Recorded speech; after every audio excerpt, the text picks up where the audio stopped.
India মুভমেন্টের সময় এখানে গান্ধীজি, তার স্ত্রী কস্তুরবাই গান্ধী এবং মহাদেব দেশাইকে এখানে বন্দী করে রাখা হয়েছিল। ভারতের স্বাধীনতা সংগ্রামের ইতিহাস, যা ভারতবাসী হিসাবে আমরা প্রত্যেকেই কম বেশি কিছু না কিছু জানি, যেখানে লুকিয়ে আছে শত শত মানুষের আত্মত্যাগ, আত্মবলিদানের কথা। ঠিক সেই রকমই এক ইতিহাসের সন্ধানে আজ কোথায় এসেছি, কি বৃত্তান্ত, চলো সেই সবকিছুই তোমাদের সাথে ভাগ করে নিই। হ্যালো ফ্রেন্ডস, আমি অর্পিতা। কেমন আছো তোমরা সবাই? আশা করছি তোমরা সবাই খুব ভালো আছো, আর আমিও খুব খুব খুব ভালো আছি। আজকে আমি কোথায় এসেছি জানো? আজকে এসেছি পুনের একটা ফেমাস হিস্টোরিক প্লেসে। দেখো, যেটা হচ্ছে আগা খান প্যালেস। তো তোমাদের জানিয়ে রাখি, এই প্যালেসটি 1892-তে সুলতান মোহাম্মদ শাহ আগা খাঁ এস্টাবলিশ করেছিলেন, যেটি পরবর্তীকালে 1969-এ গভর্নমেন্ট অফ ইন্ডিয়াকে ডোনেট করা হয়। তোমরা কি জানো এই জায়গার হিস্টোরিক্যাল পয়েন্ট অফ ভিউ থেকে ইম্পর্টেন্সটা ঠিক কতখানি? তোমাদের জানিয়ে রাখি, কুইট ইন্ডিয়া মুভমেন্টের সময় এখানে গান্ধীজি, তার স্ত্রী কস্তুরবাই গান্ধী এবং মহাদেব দেশাইকে এখানে বন্দী করে রাখা হয়েছিল। শুধু তাই নয়, এখানে সরোজিনী নাইডু এবং তার অনুগামীদের সকলকে এখানে বন্দী করে রাখা হয়েছিল। তো তোমরা বুঝতেই পারছো ভারতের ইতিহাসে, ভারতের স্বাধীনতা সংগ্রামে এই জায়গার গুরুত্ব ঠিক কতটা। তো চলো এখন আমরা এই জায়গাটা পুরোটা ঘুরে দেখি। আর হ্যাঁ, তোমাদের জানিয়ে রাখি, এখানে আছে গান্ধী মিউজিয়াম, যেখানে আছে টোটাল 6টা গ্যালারি। তো এক এক করে আমরা পুরো সবকটা গ্যালারি এক্সপ্লোর করব। আর ওখানে পুরো ইন্ডিয়ান যে হিস্ট্রিটা, সেই সময়কার যে ইতিহাসটা, ভারতের স্বাধীনতা সংগ্রামের খুঁটিনাটি আমরা দেখে নেব এই প্যালেসে গিয়ে। তো চলো আমার সাথে তোমরাও এক্সপ্লোর করে নাও আগা খান প্যালেসটা।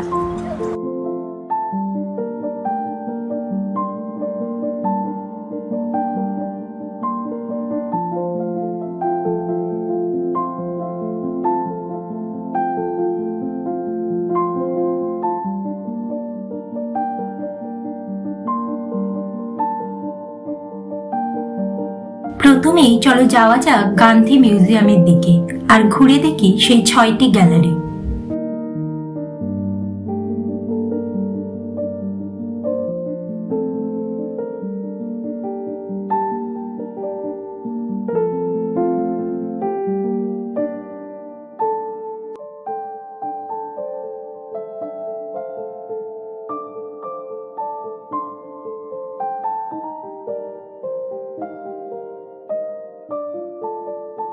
প্রথম গ্যালারিতে ঢুকে চোখে পড়ল গান্ধীজির এই মূর্তিখানি। এখানে পুরো গ্যালারি জুড়েই বিভিন্ন চার্টস আর ডায়াগ্রামের মাধ্যমে তুলে ধরা হয়েছে ভারতের স্বাধীনতা সংগ্রামের ইতিহাস, ভারতের উপর দ্বিতীয় বিশ্বযুদ্ধের প্রভাব ও গান্ধীজির প্রতিক্রিয়া, সেই সবকিছুই ইন ডিটেলসে বর্ণনা করা আছে এখানে।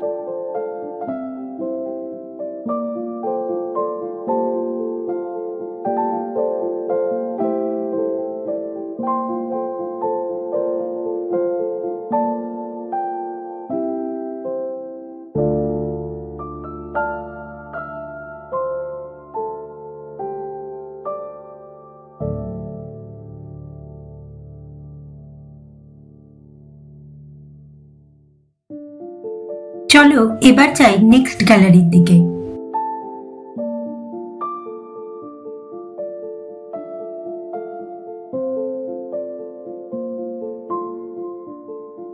কুইট ইন্ডিয়া মুভমেন্টের সময় 9th আগস্ট 1942 থেকে 6th মে 1944, প্রায় এই 2 বছর ধরে এখানে গান্ধীজি, তার স্ত্রী কস্তুরবাই গান্ধী এবং সেক্রেটারি মহাদেব দেশাইকে বন্দী করে রাখা হয়েছিল।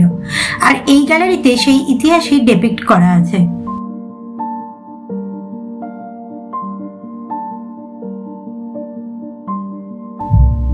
এই গ্যালারিটিতে এমফাসাইজড করা হয়েছে গান্ধীজির ব্রিটিশদের প্রতি সেই ভারত ছাড়ার হুঙ্কার। এখানে তোমরা দেখতে পাচ্ছ ডক্টর উষা মেহতাকে, যিনি ছিলেন একজন ইন্ডিয়ান ফ্রিডম ফাইটার এবং তিনি 1942-তে একটা underground radio station set up করেছিলেন, সিক্রেট কংগ্রেস রেডিও, যেখানে ব্রডকাস্ট করা হতো গান্ধীজি ও তার সহকর্মীদের রেকর্ডেড মেসেজেস, এবং এইভাবেই তা ছড়িয়ে দেওয়া হতো পুরো দেশ ও দেশবাসীর মধ্যে।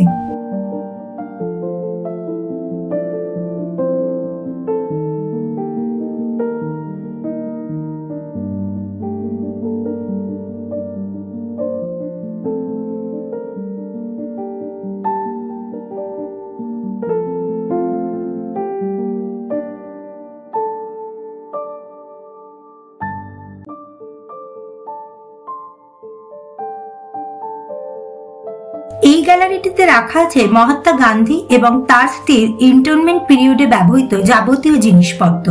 কস্তুরবাই গান্ধী 22 ফেব্রুয়ারি 1944-এ এই রুমেই তার শেষ নিঃশ্বাস ত্যাগ করেছিলেন।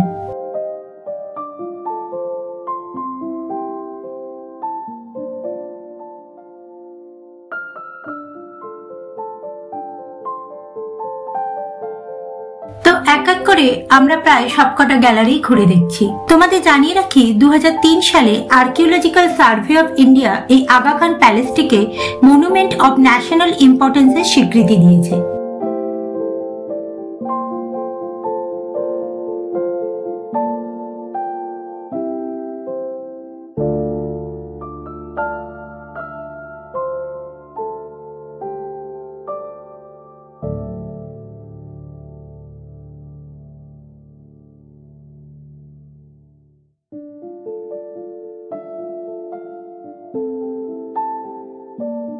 এই যে পুরো জায়গাটা সেটা প্রায় 19 একর জায়গা জুড়ে, যার মধ্যে 7 একর জায়গা জুড়ে রয়েছে এই প্যালেসটি, আর বাকি এরিয়াটি হচ্ছে একটি ওয়েল মেইনটেইনড গার্ডেন।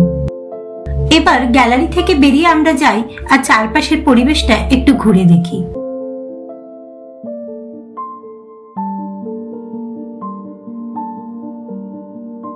পুরো পরিবেশটাই খুব সুন্দর, বেশ ওয়েল মেইনটেইনড আর নিট অ্যান্ড ক্লিন।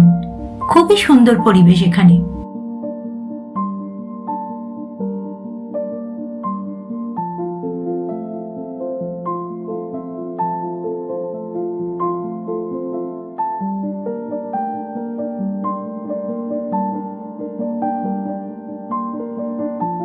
এই আগা খান প্যালেসটি হলো গান্ধী ন্যাশনাল মেমোরিয়াল সোসাইটির হেডকোয়ার্টার। এখানে খাদি এবং আদার্স হ্যান্ডলুম টেক্সটাইলের একটি আউটলেটও আছে।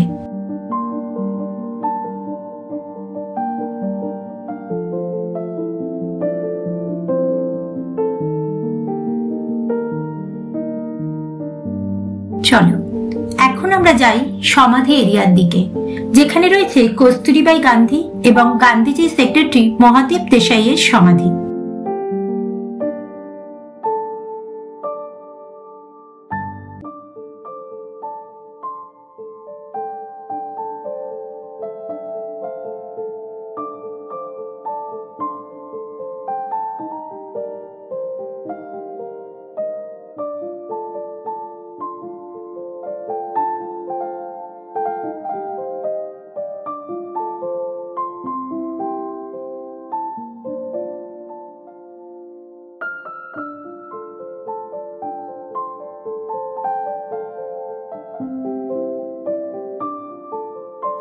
এতক্ষণ তোমরা দেখলে যে আগা খান প্যালেসে 6টা যে মিউজিয়াম আছে, গান্ধী মিউজিয়াম, 6টা যে গ্যালারি আছে, সেটা আমরা সবকটা ঘুরে দেখেছি এবং তোমাদের সাথে সেগুলো শেয়ার করেছি।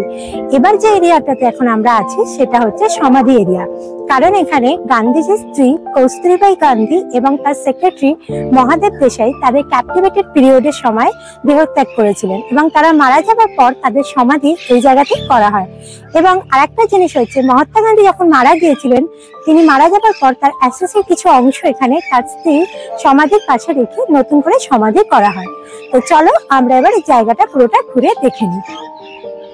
সামনেই দেখতে পাচ্ছ অক্টাগোনাল স্ট্রাকচারের যে সমাধি দুটি, একটি হলো কস্তুরবাই গান্ধীর আর একটি হলো মহাদেব দেশাইয়ের। আর এই যে এটি হলো মহাত্মা গান্ধীজির সমাধি।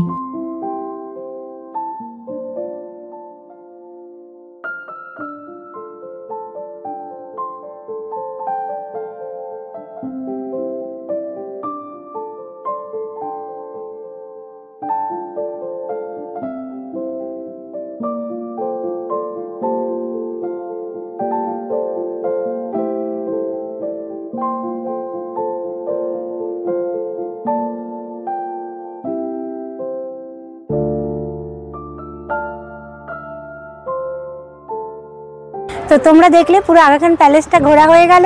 এক এক করে আমরা 6টা গ্যালারি দেখে নিলাম, তারপর আমরা গেলাম ওইদিকে সমাধি এরিয়াতে। তো পুরো এরিয়াটা আমরা এক্সপ্লোর করে নিলাম। তো আশা করছি আমার সাথে সাথে তোমরাও আগা খান প্যালেসের একটা ভার্চুয়াল ট্যুর করলে। তো আজকের ব্লগটা আমি এখানেই শেষ করছি। আবার নতুন একটা দিনে নতুন একটা ব্লগ নিয়ে তোমাদের সাথে দেখা হবে। টিল দেন খুব ভালো থেকো, সুস্থ থেকো আর অলওয়েজ পজিটিভ থেকো। Tata. you're trying to stay strong and fake a smile until I look away. But I've known you too long, it hurts to watch your blue eyes fade to gray.